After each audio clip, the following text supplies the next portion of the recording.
உங்கள் தந்தி தொலைக்காட்சியில் பிரம்மாண்டமான காட்சி அமைப்புகளுடன் சாணக்கிய தந்திரம் தினமும் இரவு 8 மணிக்கு.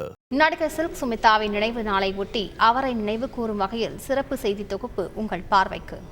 80 மற்றும் 90களில் கதாநாயகர்களின் ஆதிக்கத்தில் திரைத்துறை நிறைந்திருக்க, கிரங்கடிக்கும் கண்ணுடன் துள்ளல் நடனத்தால் தமிழ் துறையையே கட்டிப்போட்ட கவர்ச்சி கன்னிதான் சில்க் ஸ்மிதா.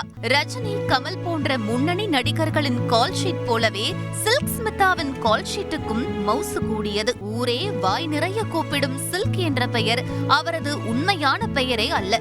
கரூரில் பிறந்து விஜயவாடாவில் வளர்ந்த சில்கின் நிஜ பெயர் விஜயலட்சுமி. கோலிவுட்டில் கதாநாயகியாக கோலோற்றிய சில்க் ஸ்மிதாவிற்கு முதலில் கிடைத்தது என்னவோ ஒப்பனை கலைஞர் வேலைதான். அப்போது அவரை பார்த்த நடிகர் வினு சக்கரவர்த்தி தான் இயக்கிய வண்டி சக்கரம் படத்தில் சிலுக்கு என்ற கதாபாத்திரத்தில் நடிக்க வைத்தார்.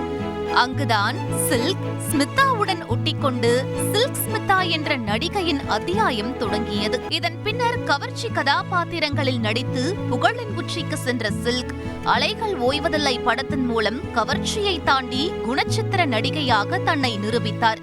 அதேபோல் 3 முகம், 3ஆம் பிறை, நீங்கள் கேட்டவை, சூரக்கோட்டை சிங்கக்குட்டி, பாயும் புலி போன்ற படங்களிலும் வலுவான கதாபாத்திரம் ஏற்று நடித்தார் சில்க் ஸ்மிதா.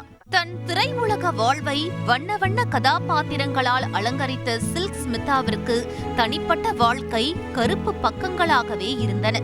தயாரிப்பாளராக நஷ்டத்தை எதிர்கொண்ட சில்கிற்கு காதலும் கை கொடுக்கவில்லை. பணத்திற்காகவும் மோகத்திற்காகவுமே சில்க் ஸ்மிதாவை பலரும் சூழ்ந்தார்கள் என்பதுதான் அவரது தனிப்பட்ட வாழ்க்கை குறித்து வலம் வந்த செய்தி. இப்படி வெறுமையிலேயே வாழ்க்கை போக செப்டம்பர் 23ஆம் தேதி 1996ஆம் ஆண்டு சடலமாக மீட்கப்பட்டார் சில்க் ஸ்மிதா.